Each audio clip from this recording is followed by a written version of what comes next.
you described an FPV kill chain, Yeah. and I think that's kind of a foreign concept for a lot of people. And it's evolved a lot, obviously. Like an FPV drone kill chain 2 years ago is not the same as what it is today, right? Can you sort of explain to people what that is, as well as where the decisive human judgment still lives within that kill chain?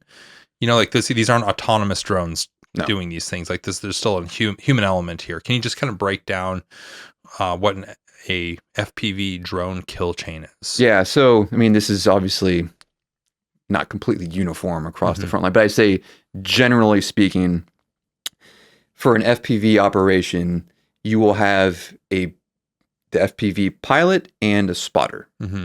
Now, if you're not familiar with FPV strike drones, what they are, you have the pilot who wears virtual reality glasses with a controller, who sees the image of a camera on the first-person view drone, FPV drone, quadcopter drone that can fly very fast and very maneuverable, but takes constant control to maintain flight. There's no autopilot that stabilizes it. It's all finesse to fly this thing. I've flown them. I actually went through some training, the FPV drone training program in Kyiv, and even as a fixed wing pilot, it's very difficult and it goes against all your natural sort of instincts as a fixed wing pilot, just the way momentum works and everything. It's quite difficult to fly them. But once you're really good, you can fly these things through with incredible precision. And you see now FPV pilots, like, they use the wind to mask their sound. They come in from behind the sun. Like, they're very, very effective and very skilled operators. So you have the pilot who's flying the actual drone. So they'll go out, they'll go out with a certain number of drones for the day's ops. They can range in number, but I'd say up max around 20 drones a day or something like that, which they can burn through in a few hours of operating. Find a place from which to launch and control their drones. A big priority now is to divorce the operator from the emission device if you're using a radio-controlled drone. So the Russians can detect this emitter sending out the control frequency and then send a missile or something to blow it up or whatever. So I coined this as kind of a stupid term, but like, don't emit where you sit, because you want to divorce yourself from the emission, because then you're less of a target. So they can have like a ground line communication to the actual emitter. In some instances, they have Starlink connected to the emitter, so the drone operator could be sitting in Kyiv, putting warheads and foreheads from Kyiv. Like, that's possible.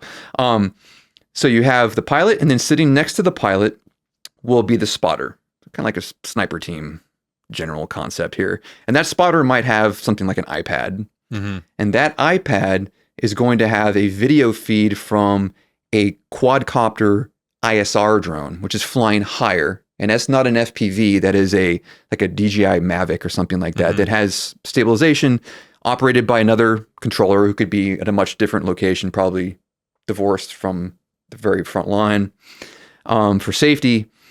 And that ISR drone, so you have the FPV drone flying at lower altitude and the ISR drone flying higher, because when you're flying an FPV drone, you can only see what's directly in front of you, and you have no real sense of the terrain around you, and it's hard to navigate because you really have no like general, situational awareness of your surroundings. You're just looking, it's kind of soda straw view in front of you. So that spotter, seated right next to the FPV pilot, will be getting a ISR feed, so a video feed from above the FPV, to help navigate toward a target.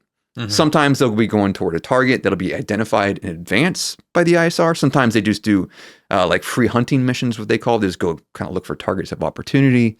So they're pairing the ISR asset with the FPV asset to make a kill. And that kill chain is, you have the ISR drone identifying targets or steering the FPV toward a target of opportunity. And it happens extremely quickly.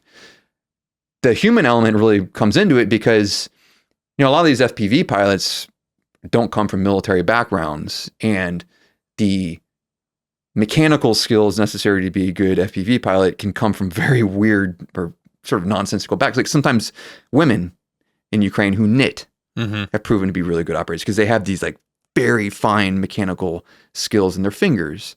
Musicians, piano players, violin players are really good sometimes because they have the ability, like the control in FPV just takes very minute fingertip control inputs. like when I flew T-38, so supersonic fighter trainers in the Air Force, you fly something called fingertip formation, where you're flying your jet within just a couple feet of the other jet, sometimes through loops and maneuvers, and you're literally controlling this supersonic fighter with just like very tiny little fingertip inputs. They call it fingertip formation. I think that is kind of analogous to what flying an FPV is like. It's just very, very precise minor movements to control it. So point being, the people who are great FPV pilots aren't necessarily people with military backgrounds. And so one of the kind of the most important factors into seasoning a good FPV pilot is to develop the judgment of knowing what targets to go for if you're on those free hunting missions. Like if you see a lone Russian soldier, maybe it's better to go for the vehicle. Or if you see like a surface to air, asset, going after that versus a truck. Like to develop like an understanding of what the most militarily important target is something that the instructors and the older pilots try to sort of incorporate into the younger pilots. That's an important thing to note.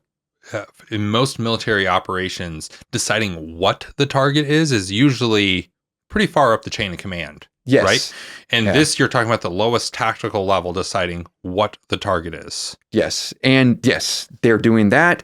Sometimes they are guided toward a target, but then that is usually within a discrete unit, right? You're not getting a command from Kyiv to go after. So your team, your buddy operating an ISR drone, is giving you a target maybe to go after. So it's a system, a kill chain, an exchange of information and decisions to make strikes is happening within units. Some units will have like a dedicated like drone platoon, or they'll have like a dedicated platoon for ISR, but they're all connecting. It's all within a unit, and the communication is extremely fast. And one really interesting aspect, which relates to what I used to do, and I'm actually kind of writing an article right now, tentatively titled "The Art of ISR," meaning that a lot of the training. Well, let's say ISR, intelligence, surveillance, and reconnaissance. Yes. So, in its simplest form, as it was commonly understood in the wars we fought, it's you got a guy on the ground who's got a camera or a sensor above him, giving you like eye of God play-by-plays about where the bad guys are, right? Like you're controlling like a video game character almost from looking down on the guy. But it provides this incredible awareness of your environment, and it's something that was a huge force multiplier for our operators on the ground. So in Ukraine, they're experimenting with replicating like what we were able to achieve with ISR with drones. One example I learned about in this most recent trip, which I thought was really fascinating. So you have like Ukrainian assault troops will be wearing earpieces, and they'll get into a Russian trench or they'll assault in a Russian position, and they'll be listening to the inputs of like a Mavic ISR drone flying overhead, and that operator will be saying, okay, like, 20 meters ahead around the right, you got a Russian crouching down, hiding in the trench, giving them play-by-play, step-by-step ISR information or intel about where the enemy is. And I can say from experience in combat, it is incredibly difficult to just use plain language to explain from your elevated perch what the dude on the ground is going to see. To put yourself into his brain, into his eyeballs, and to try to understand, okay, what is he looking at? What do I have to tell him? Is that his right or his left? Or like whatever, or is that tree like, okay, around the tree with the branch, like you're trying to give him clues or whatever. Like that's really hard. It seems like it'd be easy. You might watch a movie and be like, it doesn't seem so hard. You just tell the Navy SEAL where the bad guys are. Like it's actually very complicated and very difficult. To the point of it, usually that's never going to be as effective as just we used to call it painting the target, right? Where the ISR asset would put a infrared beam down, or like a laser from God. It's like, shoot here, the bad guy here. Yeah, we call it the sparkle, right? Yeah. And the Ukrainians are actually, they're trying to do that with drones now. They don't have enough. I was going to say they probably don't have enough night vision devices for that to be a completely across the battlefield strategy. But on this last trip, they clearly stated that that's what they're trying to move toward. That's their next step, is they want to get to that point so they can assault at night. And then of course it just facilitates that transmission of intel to the troop so much more when you just literally have like a spotlight from God on the bad guy. And then it should be noted too, different types of war too, right? In the War on Terror, we were fighting an enemy that for the most part did not have night vision capabilities. They weren't a modern army or military or anything like that. In Ukraine's situation, it's very fair to say that Russians might or will have night vision devices, right? Yeah. And so that sparkle works both ways. Absolutely. Yeah. The benefit, though, is like, if they look up at the sparkle and they shoot down a drone, who cares? Yep. You're not shooting down an airplane with 3 or 4 people inside of it, right? And that's the important thing, too. I mean, some of the things that we've seen at military exercise over the years is another sort of tactic out of the War on Terror is the individual rifle, you have a infrared laser, and you would use that to sort of communicate silently on the battlefield. Well, again, that only works if the enemy doesn't have night vision. Yeah. And so it's one of those things where like a sparkle is probably really helpful because way up in the sky, it's going to be out of rifle range and all that sort of stuff for the most part. But it's like use that, but not the lasers on your rifle, Yes. Because you used to be able to like, hey, you could show Marty on the ground could show Nolan up in the sky what I'm looking at because you could see my IR laser off my little PEC 5, right? Yeah. And you could then respond with your own much larger lasers, right? Like that's how it could work. There's almost this shorthand that you could do via infrared lasers. Yeah. And I imagine in Ukraine, it's kind of like not all of that, but part of that because of the fact you're going up against a modern military that was going to have some night vision capabilities. Absolutely. Maybe not every soldier, but yeah. But also think about like, so, a lot of those planes and those stacks in Afghanistan they had lasers that would be used to direct precision guided munitions too from a fighter jet, right?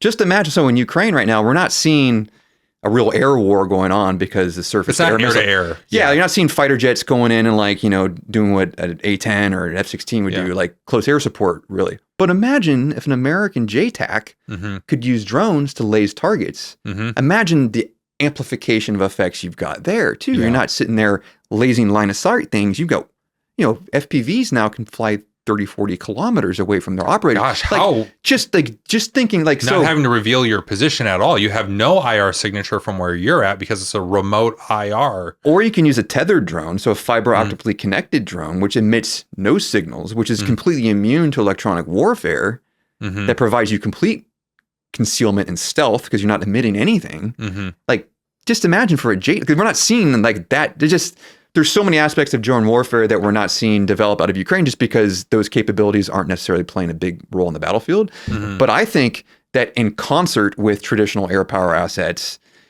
drone teams on the ground can just massively amplify the effects that we could create by giving something like a JTAC a much broader reach for their capabilities, more ISR, just more situational awareness of their environments.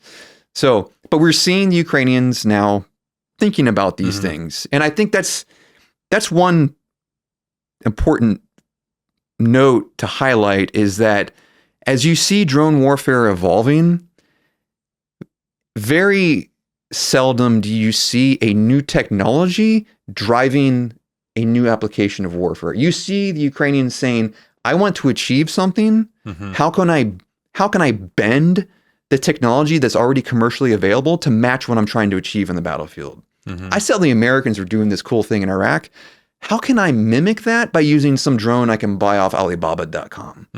And it's the need for tactics, it's the desire to replicate pre-existing doctrine through the use of these cheap, attritable means that is driving drone warfare.